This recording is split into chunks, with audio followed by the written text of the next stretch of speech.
The alarm klaxons shrieked across the drone operations center, a metallic howl that drilled straight into every skull.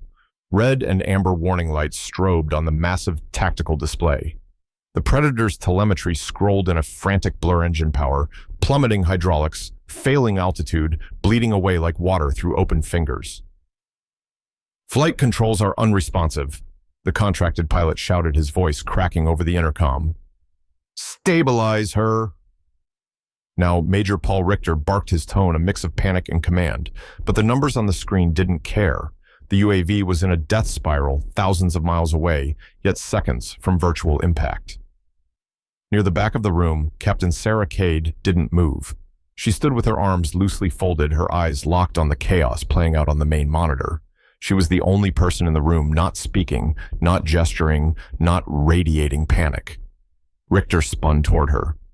"Captain, in case you missed the obvious, this is not an observation exercise anymore. Stay out of the way unless you're here to take notes." His voice carried sharp and deliberate, making sure the analysts and junior officers clustered along the wall heard every syllable. Someone snickered quietly. Others smirked behind their screens. Richter had been doing this all morning, using the unassuming officer in the back as his personal punchline. She hadn't fired back once into the room that silence meant weakness. But Richter didn't know Sarah Kade. Not yet. The moment held for a beat-longer tension, thick as corded steel between them. Then Sarah's gaze slid from the dying telemetry to the wind profile data on the secondary screen. Her fingers flexed, once a subtle readiness. The simulation had been flawless until 5 minutes ago. The scenario, a high-stakes recon mission over hostile mountain terrain, was Richter's design meant to test his team's coordination under pressure. Kade's role officially was administrative liaison. She was supposed to be here to observe and report on procedural efficiency. In Richter's mind, she was a glorified clerk wearing a flight suit, someone who'd never had to make a life-or-death call in the air. Sarah hadn't corrected him. She rarely corrected anyone. The truth was buried in classified files and redacted after-action reports, missions flown at altitudes most pilots never saw, landings made on runways that barely existed. Years of experience had taught her that real skill didn't need to advertise itself. The only people who needed to know already knew. And Richter, she decided, was about to join that list. Outside, the simulated Predator was in freefall, the virtual terrain rushing up to claim it. The pilot's hands shook on the controls. Richter was barking contradictory orders, now a man drowning in his own scenario. Sarah took one step forward, then another. "Move," she said, her voice cutting through the room like a blade. The room was quiet, in the way only real trouble makes it. No one breathing too loudly, no chair scraping against the floor. Every eye was locked on the big screen where the Predator's nose had begun its slow, merciless drop toward the jagged digital ridgelines below. Red warning banners flashed across the telemetry, hydraulics fail. Engine, RPM, critical, control link, lost. The sound of the alarms was a steady, high-pitched wail, shrill enough to get inside a man's skull and rattle it. "Flight controls are unresponsive," the contracted pilot said, his voice pitched high with the effort to stay calm. His hands worked the stick and throttle, but the readings didn't change. The Predator was going where gravity told it to go, and nothing he did seemed to matter. Major Paul Richter leaned over the console, his jaw tight. "Cycle the system. Reboot your channels." His tone was sharp, but carried no real direction, just noise meant to fill the space where a plan ought to be.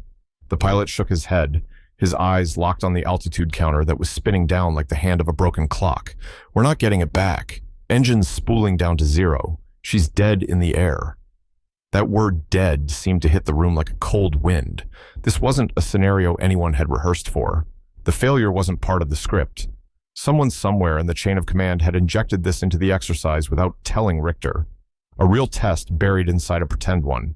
And it was doing exactly what it was designed to do, show who could think when the bottom fell out. Richter straightened, and the lines around his mouth deepened. "Level her out. Keep her up as long as you can. Don't let her nose drop past."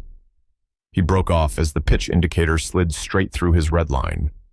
The Predator's camera view rolled, showing nothing but the jagged slope of a mountainside rushing up to meet it. "Give me manual override," Richter snapped, and when the pilot didn't move fast enough, he stepped toward the controls like he was going to take the seat himself. That's when Sarah Kade spoke. "Sir," she said evenly, "you're making it worse." It wasn't loud, but it cut through the alarms and the tension like a scalpel. Richter turned toward her, his face flushed. "Captain, unless you got some miracle tucked into your flight suit, I suggest you stand down and let my team handle." The Predator's nose twitched on-screen, a small, strange motion that didn't belong in a clean system's failure. Sarah had seen it before, years ago in real sky with real metal under her and the smell of burning fuel in her lungs. She stepped forward, her boots sounding unnaturally loud on the polished floor. "Move," she said again, this time to the pilot. There was no threat in it. No anger, just the absolute certainty of someone who knew exactly what came next. The contractor looked up at her and saw something in her eyes that made him unclip his harness without another word. Sarah slid into the seat, her hands settling on the controls like they belonged there. She didn't waste a breath asking for permission. Her fingers moved in a calm, deliberate sequence, rerouting auxiliary power through an obscure circuit path, bypassing dead relays, coaxing just enough whisper of control to shape the fall. The Predator was still dropping, but it was no longer tumbling. Behind her, Richter was frozen, caught between ordering her to stop and realizing she was the only one in the room who understood what was happening. The younger analysts leaned forward unconsciously, as if distance alone could get them closer to whatever it was she was doing. Sarah adjusted the flaps, not to climb, but to bleed speed in a controlled glide. The textbooks would call it impossible. She'd called it something else years ago over Afghanistan, the only chance you've got. Altitude 2, 500 feet. Speed dropping toward stall range, distance to flat terrain, barely enough for one shot. Her voice was steady when she spoke, not to Richter, but to herself. Hold the nose. Feel the air. The Predator's camera feed steadied its nose, now lining up with a long, empty stretch of desert floor. She feathered the flaps, flared at just the right second, and the landing gear made contact in a cloud of dust that filled the screen. The bird rolled, slowed, and came to a stop with its wings still level. No bounce, no breakup. The only sound in the room was the steady tone of the system declaring the simulation complete. For a heartbeat, no one moved. Then one of the junior officers whispered almost to himself, "No way, nobody can do that." Sarah stood, handed the pilot's headset back, and smoothed the front of her flight suit as if she'd just finished a routine check. Her eyes found Richter's, and for the first time all day, he had nothing to say. He'd seen it now, the quiet, exact confidence that only comes from the kind of hours you don't brag about, and the kind of landings no one ever forgets. The exercise might have been simulated, but the way she'd handled it was as real as it gets. And somewhere deep in his pride, Richter knew he'd just been outflown by a woman he'd spent the whole morning underestimating. Sarah's hands moved the way an old craftsman handles his tools without wasted motion, without doubt. Every input she gave the controls was deliberate, measured, and calm. The chaos in the room didn't touch her. It might as well have been happening in another world. She didn't fight the failure. She shaped it.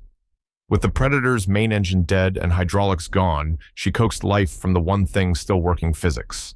She rerouted residual power from secondary circuits to the minimal control surfaces still responsive. A tiny flicker of authority returned to the ailerons, just enough to stop the roll. She feathered the flaps not to climb, but to manage her glide path. Every change was small, but in a powerless aircraft. Small was the difference between controlled descent and catastrophic freefall. No one in the room spoke. Even the alarms still wailing in the background seemed distant now. The junior officers leaned forward, watching her fingers more than the screen. Richter stood behind her, silent jaw tight, as if speaking might somehow break the fragile thread she was weaving between disaster and survival. Altitude dropped past 1,800 feet. Sarah banked slightly, trading the last bit of altitude for alignment with a long, flat stretch of simulated desert. To the untrained eye, it looked reckless, a gamble with no margin. To her, it was the only path to a survivable landing. She adjusted for a crosswind. Most people wouldn't have noticed angling the nose, just enough to compensate. "Hold." "Steady," she murmured under her breath, almost as if the Predator could hear her. At 200 feet, she eased back on the stick, bleeding off speed, letting the air cradle the aircraft instead of fighting it. For years, this had been her element, the space between control and chaos, where instinct mattered more than manuals. It wasn't about thinking faster. It was about feeling the machine, trusting the subtle cues no instrument could measure. 600 feet. She began her flare early, knowing the Predator's sluggish response time without hydraulics. The desert floor rose in the camera feed wide and empty. 200 feet, a final micro-adjustment on the flaps. The wail of alarms cut sharply as the system recognized touchdown parameters. The Predator kissed the ground, not a crash, not even a stumble, just a clean level contact. It rolled across the flat expanse, dust blooming behind it, and slowed naturally until it stopped in perfect alignment. For a heartbeat, no one moved. The simulator's digital dust hung on the big screen like a photograph. The alarms fell silent. The only sound was the faint hum of cooling electronics. It was Major Richter who finally broke the stillness, though his voice had none of its earlier sharpness. How in the hell? He didn't finish the thought. The words trailed away as he realized there was nothing he could add that wouldn't sound foolish. Sarah unbuckled the harness and rose from the seat. No triumphant smile, no glance around for acknowledgement. She simply placed the headset on the console and stepped aside. Her eyes swept once over the readings, as if confirming to herself that the job was finished, and then she turned toward the pilot, who'd been in the chair before her. "System's safe. You can run post-flight checks," she said quietly. The contractor nodded, still looking at her like he'd just seen a magician pull a tank out of a hat. Around the room, the younger officers exchanged glances that carried equal parts disbelief and respect. They'd been told such a maneuver was virtually impossible, the kind of thing you read about in obscure aviation manuals as a theoretical footnote. And yet, here it was done in front of their eyes, with the kind of precision that made it look effortless. Richter remained silent, and Sarah didn't wait for him to find his voice. She walked to the back of the room, retrieved the clipboard she'd set down earlier, and checked a box on the after-action report. Her penmanship was steady, almost neat to a fault. General Thorne had been standing quietly near the wall the entire time. Now he stepped forward, his expression unreadable. He looked not at the screen, but at her hands, steady, unshaken.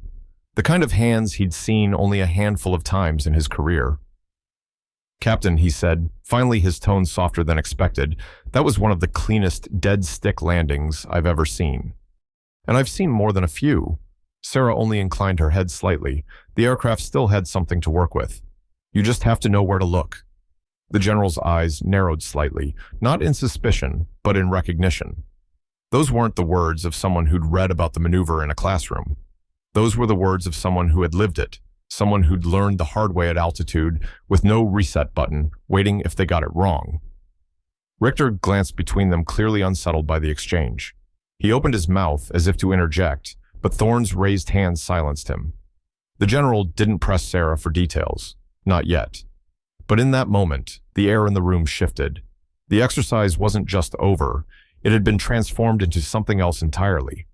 What had started as a simulation now felt like a piece of living history. The younger analysts didn't know the term for it yet, but the old-timers did. It was the quiet arrival of a standard. A benchmark they'd measure themselves against from now on, whether they realized it or not. Sarah Kade had just raised that standard without a single boast or a wasted word, and for those who understood, that was worth more than any medal. General Marcus Hale's gaze lingered on Sarah Kade a moment longer than anyone else realized. It wasn't her face he was studying, it was her right hand as she held the clipboard. The lighting from the monitor caught on a small dark band around her fourth finger, not gold, not silver, not decorative. Polished titanium burnished smooth with time, carrying a faint patina that told of both age and significance. A Reaper ring. Hale knew exactly what it meant. You didn't earn one in a classroom or in a simulator or by logging hours in good weather. It was awarded only to the few pilots who had brought a crippled aircraft home after total engine failure in real combat, dead stick no power, no second chances. The ring was forged from the turbine blade of the downed engine. They'd saved a quiet badge of survival and mastery. And he also knew there were fewer than 24 Reaper rings in existence. Seeing one in the wild was like spotting a relic thought lost to history. The general stepped forward, slow and deliberate, his boots sounding against the tile. The room, already quiet, seemed to hold its breath. He stopped in front of Sarah, his eyes locking briefly with hers, before shifting back to that ring. "Major Richter," he said, his voice even, but edged with steel. "Pull up Captain Kade's personnel record." On the main screen. Richter hesitated. "Sir, that wasn't a request, Major." Keys clacked reluctantly. The massive display which moments before had shown the still frame of the Predator on the simulated desert floor now lit with Sarah Kade's file. Line by line, her career unfolded in black and white. Call sign Ghost. Flight hours, 4-200 over half in active combat zones. Unit 732nd Expeditionary Attack Squadron. Decorations, 3 Distinguished Flying Crosses. The Air Medal with Valor. Commendations from 2 allied nations. Citation redacted, Korangal Valley, operation complete engine failure at 20,000 feet. Damage to primary control surfaces. Enemy fire in AO. Successful dead stick landing of an F-16 on an unprepared forward strip. All crew survived. The younger officers stared eyes wide. Even the civilian contractors leaned in, reading every line as though it were an unfolding legend. Hale let the record speak for itself for a long moment before he turned back toward Richter. Major, you've been in the Air Force long enough to know the value of judgment under pressure. And yet today, you questioned out loud the competence of a pilot who has stared down more in a single sortie than most see in a career. Richter swallowed his earlier bravado, shriveled into silence. Your job. Major Hale continued, his voice dropping into the low register that could cut deeper than any shout, is to count the spears. Her job is to throw them, and she's thrown more than you will ever hold in your hand. Hale turned back to Sarah. His expression softened, not to kindness exactly, but to the weighty respect soldiers offer only to those who've proved themselves beyond all doubt. Then he did something rare. He raised his right hand to his brow and delivered a slow, deliberate salute. It was not the crisp, perfunctory motion of formality. It was the kind that carried history in it, one warrior to another, recognition between equals. Sarah returned the salute with the same quiet precision she had shown in everything else. No smile, no nod, just a simple exchange of respect that said more than any words could. The general let his hand drop. From this day forward, he said, turning to address the room, the maneuver you witnessed will be the new standard in our advanced drone operations syllabus. It will be known as the Kade Challenge. A murmur rippled among the gathered personnel, not disbelief now, but something closer to reverence. They all understood the implication. This wasn't just about a simulator victory. This was about anchoring their training to the highest proven level of skill, to an example that had been tested in the real world and had survived. In the back, one of the younger officers leaned toward his colleague and whispered, "We'll never live up to that." His colleague shook his head. "Maybe not, but now we know what it looks like." Richter, to his credit, said nothing. He simply stood at attention, the lesson carved deep into his posture. Hale gave Sarah one last nod, then turned to leave. The room didn't move until he was gone. Only then did the low hum of conversation return, but now it was different, measured, respectful. Sarah placed the clipboard back on the console and quietly stepped out, leaving behind the faint echo of bootsteps and a story that would outlast the day. The photograph of the Predator on the desert floor was saved and printed within hours, pinned to the main bulletin board without caption. Everyone already knew the name attached to it. And in the weeks that followed, when the new class of recruits entered that operations center, they'd see that photograph and hear the story. Not from Sarah, she never told it herself, but from those who'd watched it happen. It was how legends began, not in the telling, but in the remembering. By the next morning, the story of Sarah Kade's impossible landing had already made its way into every corner of the base. Not as gossip, but as something quieter, more endearing. The way the men and women spoke about it, you could hear it in their tone, less like they were recounting a training exercise, and more like they were recalling a moment that shifted how they saw the world. The photograph of the Predator resting intact on the simulated desert floor was printed in high resolution and tacked to the central bulletin board. No caption, no rank, no date, just the image. It didn't need an explanation. Anyone who walked past it and asked would hear the same story told with the same detail, because every witness had memorized it like scripture. The younger recruits began calling it the day the room went quiet. It became a touchstone during training. When tempers flared, when voices got too loud, someone would nod toward the photo and say, "Remember the Kade Challenge." That was enough to bring the temperature down. Sarah never added to the story. She never gave speeches about composure under pressure or wrote a memo about the importance of staying calm. Her actions that day were her only statement, and they said everything that needed saying. She showed without a single boast that mastery doesn't need a microphone. It was the older hands, the sergeants, the warrant officers, the ones with weathered flight jackets who understood it most. They'd seen too many people talk themselves into trouble, too many leaders confuse volume with authority. They recognized in Sarah what they had learned the hard way: real skill is quiet, because it's busy working. For the rest of her time on that base, people treated her differently. Not with fanfare, but with a small nod in the hallway, a seat saved at the table, a silence when she chose to speak. And when she moved on to her next assignment, the photograph stayed behind untouched. There's a lesson here worth carrying beyond the gates of any base. In life, just like in the cockpit, noise doesn't keep you in the air, skill does. And the people you underestimate today might be the ones who save you tomorrow. If you believe that quiet mastery speaks louder than arrogance, share this story with someone who needs to hear it. And if you want more true accounts where silent strength proves its worth, subscribe and join us again. Because sometimes the greatest victories aren't shouted from the rooftops, they're earned in the calm between the storms.